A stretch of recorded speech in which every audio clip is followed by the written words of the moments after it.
Danes v Pomurskem dnevniku. 95. redna seja vlade. Stara Nova vas. Mednarodni logistični center. Prometna nesreča s smrtnim izidom. Jutri bo pretežno oblačno.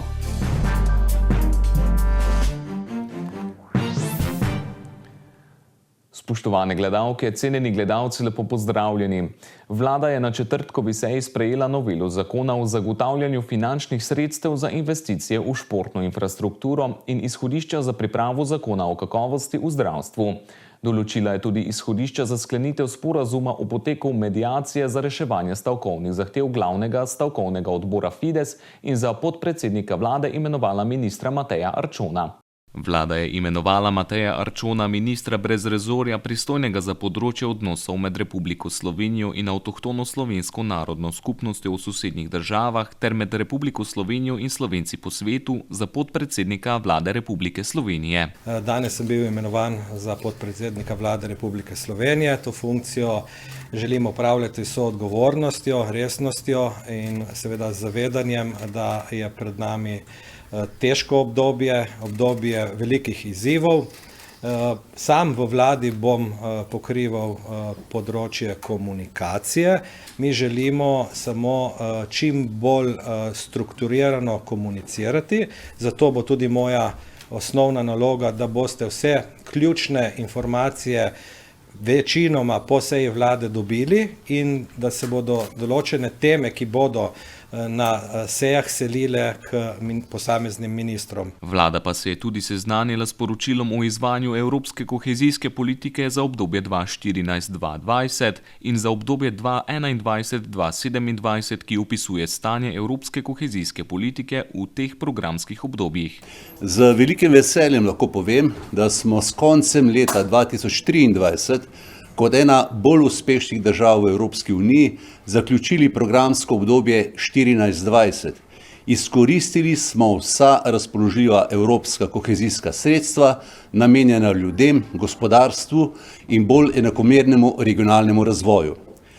Slovenija je na dan 29.2.2024 predstavljala torej izplačilo iz državnega proračuna v višini 103% pravic porabe v skupni vrednosti približno 3 milijarde 450 milijonov evrov. Zaradi finančnega zaključevanja, ki se še izvaja, se bo ta številka najverjetneje še spremenila oziroma povišala. Vlada Republike Slovenije bo pristopila k reševanju stavkovnih zahtev sindikata zdravnikov in zobozdravnikov Slovenije Fides tudi z mediacijo, pri čemer sprejema ponudbo mediacijskega centra pri Odvetniški akademiji in Inštitutu za alternativno reševanje sporov Odvetniške zbornice Slovenije. Kot veste, sta se vladna pogajalska skupina in pa sindikat Fides so se na zadnjih pogajanjih strinjali, da bodo dogovor skušali doseči z mediacijo in ravno zato je vlada na današnji seji opredelila izhodišča za pogajanje o sporazumu o poteku mediacije. Vlada ob tem ostaja na stališču, da finančnih učinkov ne sme biti pred 1.1.2025, prav tako pa si želimo, da v času trajanja mediacije zdravniki svoje delo opravljajo v polnem obsegu. Majhna vas, katere ime je še vedno do neke mere zavita v skrivnost, kjer se prebivalci in prebivalke, kot pravijo sami, radi družijo na njihovem trgu, ki je prostor pred kapelico. Vasica, ki diha z naravo, ima 3 aktivna društva in kup zgodovine, kjer se med seboj poznajo in si z veseljem pomagajo. Vasica, ki leži v severovzhodnem delu Slovenije in ima ime Stara Nova vas. Ob regionalni cesti od Ljutomera do Radenec leži majhna vasica, ki spada pod občino Križevci. Tam živi okrog 350 prebivalcev, ki se, kot pravijo sami, med seboj čisto vsi dobro poznajo. V Stari Novi vasi, kjer se ljudje pretežno ukvarjajo s kmetijstvom, najdemo veliko prijaznih ljudi vseh generacij, ki so izjemno povezani z naravo in pa tudi med seboj. Tu še vseeno ljudje živijo, ki se med sabo poznajo. Celo malo na večji razdalji. V bloku, ki je stisnjeni običajno med 4 stine, pa se ljudje ne poznajo. To je razlika tega tega življenja. Življenje je zelo sproščeno, ljudje si veliko pomagajo, ker imamo 3 društva in imamo veliko dejavnosti, se tudi veliko družimo med sabo, vsi se poznamo in ja, veliko sodelujemo. Bi ostala tukaj ali? Ja, definitivno. Zakaj pa bi ostala tukaj? Zato, ker se v bistvu življenje je tukaj zelo sproščeno, zelo domače in ja, zelo povezano. Čeprav se na prvi pogled morda zdi, da gre za majhno vasico, imajo tukaj kar 3 aktivno delujoča društva. V njih so povezani prebivalci iz Stare Nove vasi in Dobrave.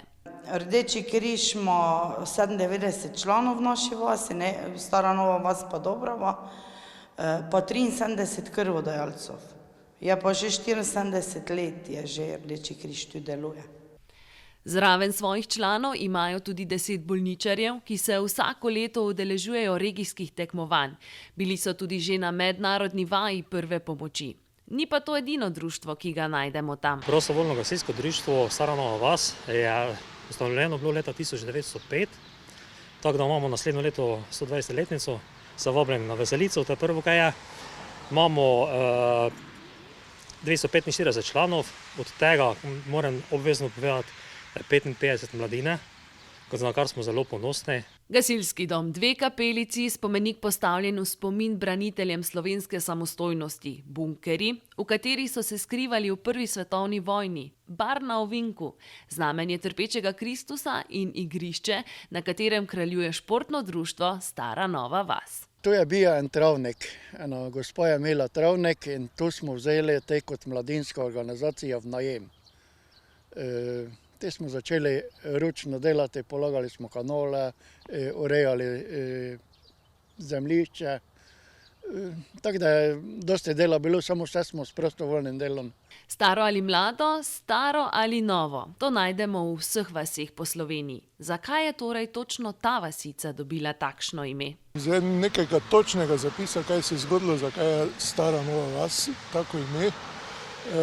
Ampak prvi zapis, ki se je našel iz točno tega področja, je zapis o Novi vasi.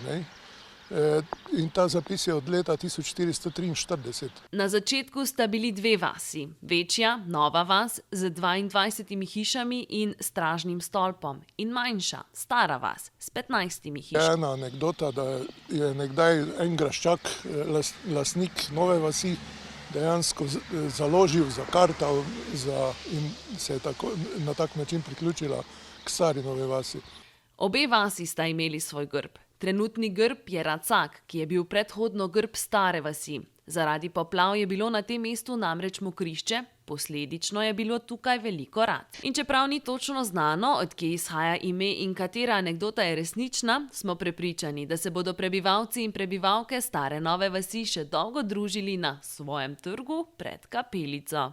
Vsako leto priredimo vsa društva, stopijo skupaj, pa priredijo srečaje vaščanov.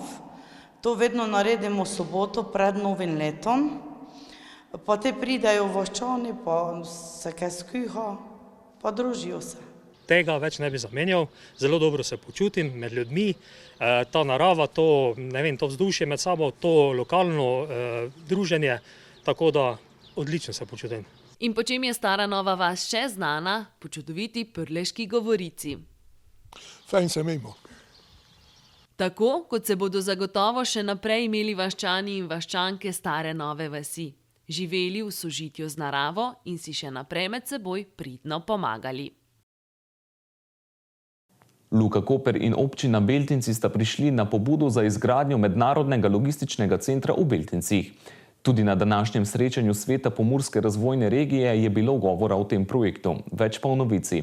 V gostilni Mencigar se je danes ob 9. uri začela 102. redna seja Sveta Pomurske razvojne regije. Na dnevnem redu pa je bila pod 6. točko tudi podpora mednarodnemu logističnemu centru Beltinci. Marko Virak, župan občine Beltinci, je v pobudi za projekt vzpostavitve mednarodnega logističnega centra Beltinci pojasnil, da se želi občina na podlagi razvojnih teženj občine, želja investitorjev regije in države vključiti v razvojni preboj regije in države.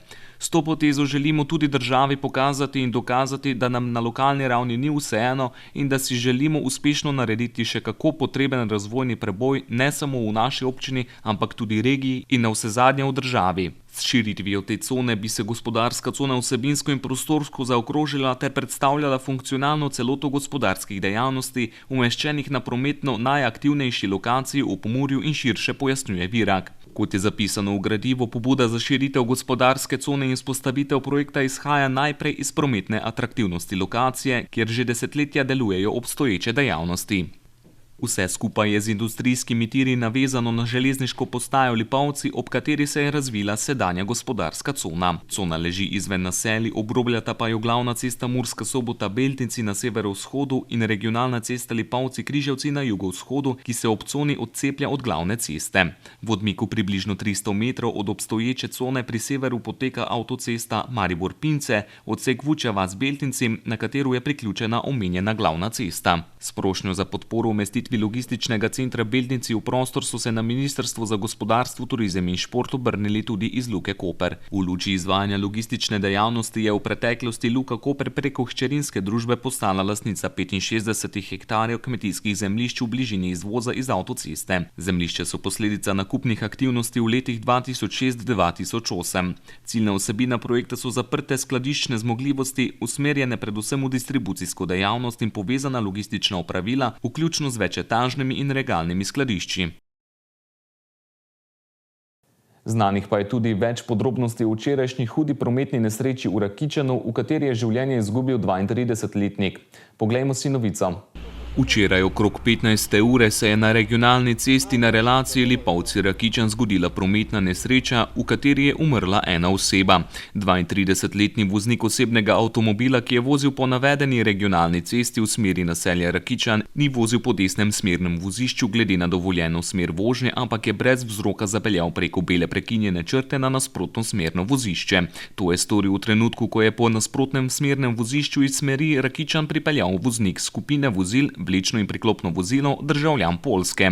Med vozili je prišlo do čelnega trčenja, pri čelnem trčenju pa je osebni avtomobil odbilo izven vozišča v obcestni jarek, voznik skupine vozil pa je po trčenju zapeljal preko vozišča v obcestni jarek, kjer se je skupina vozil prevrnila. V tistem trenutku je iz nasprotne smeri Lipovci pripeljal še voznik osebnega avtomobila, ki je z namenom, da prepriči trčenje v skupino vozil, zapeljal izven vozišča regionalne ceste na kolesarsko stezo ob vozišču. Voznik osebnega avtomobila je v nesreči utrpel tako hude poškodbe, da je na kraju umrl.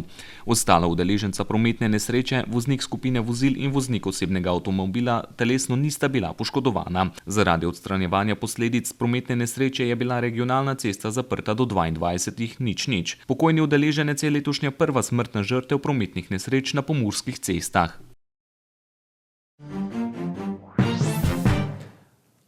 Za konec pa še preverimo, kakšna je vremenska napoved. Danes smo imeli v Pomurju sončen dan. V Radencih, Lendavi in v Murski Soboti smo opoldne namerili 9, v Krajinskem parku Goričko pa je bilo 10 stopinj Celzija. Jutri bo zmerno do pretežno oblačno. Zjutraj in dopoldne bo občasno rahlo deževalo v večjem delu Slovenije. Popoldne se bo od zahoda jasnilo. Nastala bo še kakšna ploha. Najnižje jutranje temperature bodo od 3 do 9, najvišje dnevne od 12 do 15, na Primorskem do 17 stopinj Celzija. Najnižje jutranje temperature v severovzhodni Sloveniji, v Murski Soboti in v Mariboru se bodo gibale okrog 7, čez dan do 15 stopinj Celzija. V nedeljo bo sprva precej jasno, po nižinah bo jutro megleno. Čez dan se bo zmerno pooblačilo. V ponedeljek bo zmerno do pretežno oblačno. Popoldne bodo nastale posamezne plohe. V noči na torek bodo padavine zajele vso Slovenijo. Nekoliko se bo ohladilo. Temperature v naših krajih se bodo zjutraj gibale med 3 in 4, čez dan od 10 do 17 stopinj Celzija. Toliko za danes v Pomurskem dnevniku. Več informacij o dogajanju v Pomurju pa najdete na naši spletni strani www.tvdeja.si. Hvala za vašo pozornost in lep pozdrav do prihodnjič.